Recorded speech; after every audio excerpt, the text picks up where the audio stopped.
Hiya folks, and welcome to another Irish Whiskey review with me, Marty Macaulay. Uh, I hope everything is well with you. We are currently still under a non-lockdown. We You can go somewhere for necessary travel or essential travel, but we're not 100% sure of what the difference is between any of them. Yeah, we're not really sure, but there's nowhere open anyway.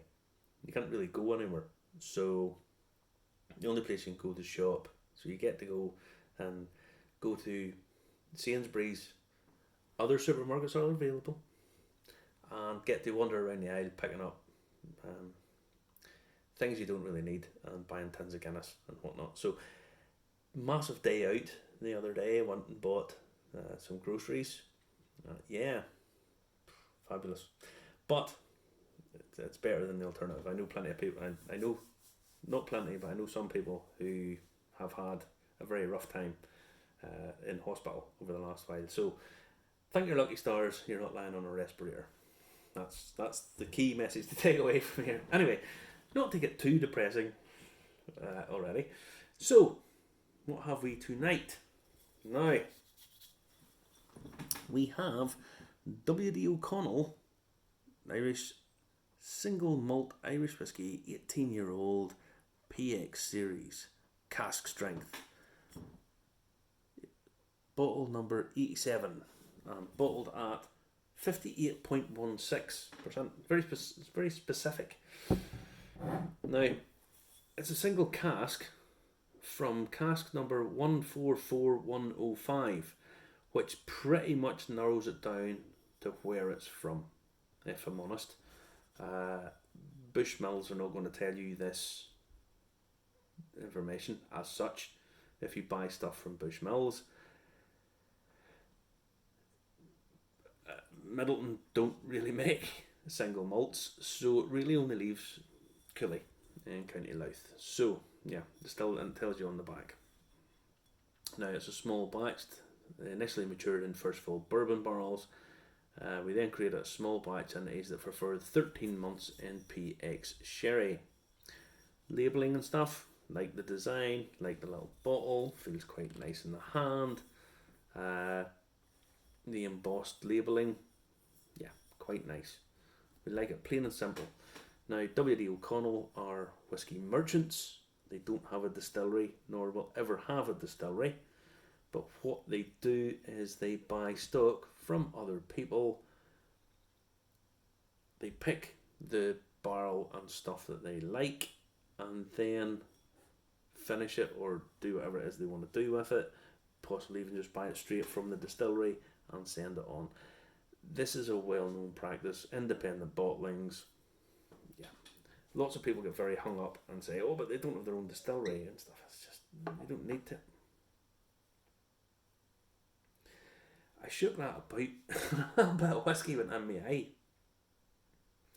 Yeah. At over 50%, I'm not going to get conjunctivitis. That's one thing for sure. Yeah. So, bottle number 87. Dahi. If you ever go on the website, read up about Dahi O'Connell, who owns the brand. He's quite a guy, you know, he's lived a bit of a life. Now, colour wise, look at that for a nice colour. Yeah. Non-chill filtered. There's no colour in it either. I would sincerely doubt. Yeah, I don't think there's any colour in it. Yes. Now, quite a decent pour I've poured myself now, actually. So the thing about it is, when you pour your own, and it's cask strength and stuff, you get to play about with it. Now my little silver spoon, when I put it in, now this is a small silver spoon. It carries a bit less than an ordinary teaspoon. So there's maybe, I put two of these in, and there's maybe a little over a full teaspoon in that. Still too strong. But already you're beginning to see it. try these full strength, pull it out, and already you're starting to get a lot of flavour coming through. Some really nice flavour coming through. The PX, you're getting lots of dark, deep fruit. The alcohol's still a little bit too strong because I've poured a little bit too much there in the glass. So again, you're going to have to put a little bit more water in, just to open it up. It's beginning to get a little bit further there. Now, again, play with these. That's what they're for. At Cask Strength, they're not cheap, but then it's single cask strength. A lot of the money from this goes on tax. So it's a quality product, so you need to treat it with the respect of a quality product. Now, on the nose, yeah, deep fruit, lots of, there's nice nuttiness coming through, a nice rounded nuttiness.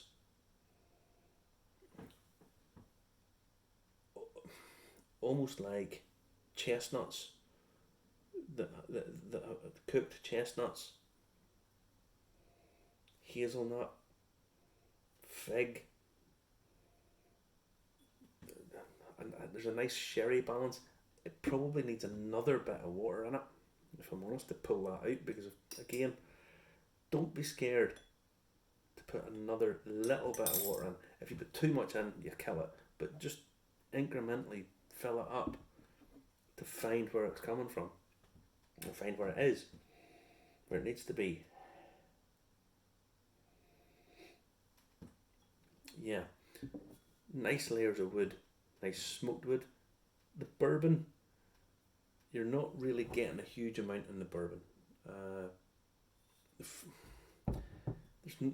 There's none of the vanilla coming through. It's no vanilla. There's a fresh smokiness coming, which is surprising.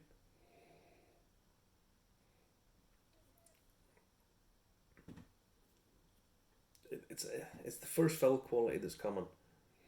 First fill bourbon, it's coming through. There's a very sort of mixed note to first fill bourbon casks, because they give you a fresh tobacco note, which you sometimes get confused with smoke, and it's not necessarily smoke, it's that fresh tobacco. So it kind of reminds you of smoke, or it smells like smoke, but it's not technically smoke. But there's lots of fruit, cherries, a lot of cherry, but there's a freshness there too. There's lots of flavour here, lots of flavour.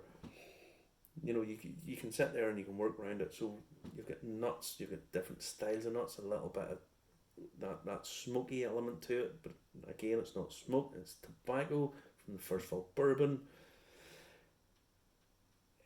There's cherry, there's almost, I want to say mint, but it's not necessarily mint. It's coming through like a menthol note.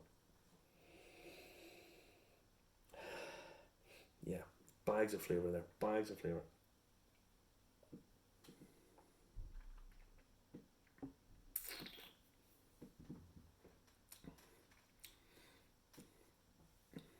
Straight away, loads of flavour. You're getting, there's a slight barbecue meat note there, which is really nice. I love that. I get that sometimes. It's like barbecue ribs. You know when you get that sweet, almost when the meat goes sweet, those barbecue pork ribs, you get that sweetness from the pork coming through that oftentimes people want to complement and put apple and stuff with, because the meat inherently has a sweetness to it.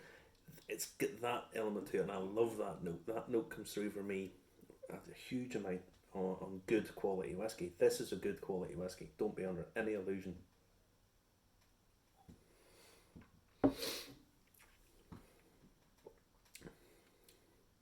Yeah, coming through. You've got a touch of citrus. You've got deep fruit. You've got lots going on here. Coming through in the finish, there's again the deep fruit, touch of licorice, fresh licorice, even pine nuts. You've got a bag of flavour here. This is really a sort of smorgasbord of flavour. Really good. At the cask strength, this is a playable. I would be half tempted to put more water in this again now that I've taken it down and I know it could take it. You could put teaspoons of water in this before you really get to where you could be happy with it. You could drink this straight out of the bottle, or take it down, and I'm going to chance this. I haven't put as much water in this before, but I'm going to put more in it just to see where it goes, because you can do this with this level. Remember now where this is at, the amount of water I've put in it, it's probably not much more than 40% now, and lots of people will tell you that 30% is where you need to be, so it could take more water again,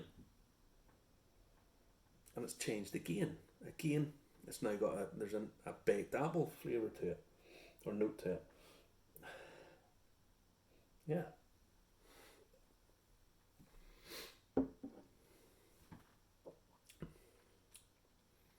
Yeah, lovely. Coming through, there's a chocolate note now coming through.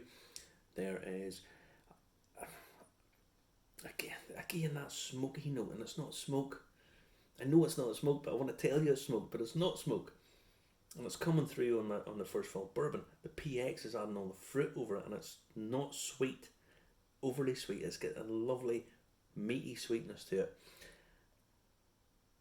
On the finish, a bit more water affects the finish, if I'm honest. The finish isn't just as necessarily as good with a bit more water in it, but you get more flavours up front and maybe a little bit less at the back.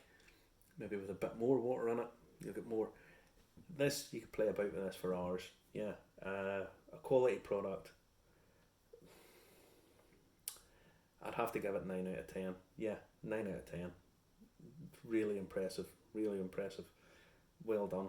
Well done. As a quality product, I think this is very, very good, and deserves 9 out of 10. I could probably play about with this and rank it down or up half a point, depending on where I go with the water. But it can take this, so don't be scared to put water in it. Don't be scared to drink it straight. Don't be scared of anything about this, because this is good stuff. Yeah. So 9 out of 10 for the 18-year-old single cask strength, bang on the money. Really what you'd be sort of looking for from W.D. O'Connell. Thumbs up, well done. So folks, with that, stay safe and please take care of each other, and yeah, we'll see you again soon. Take care, bye.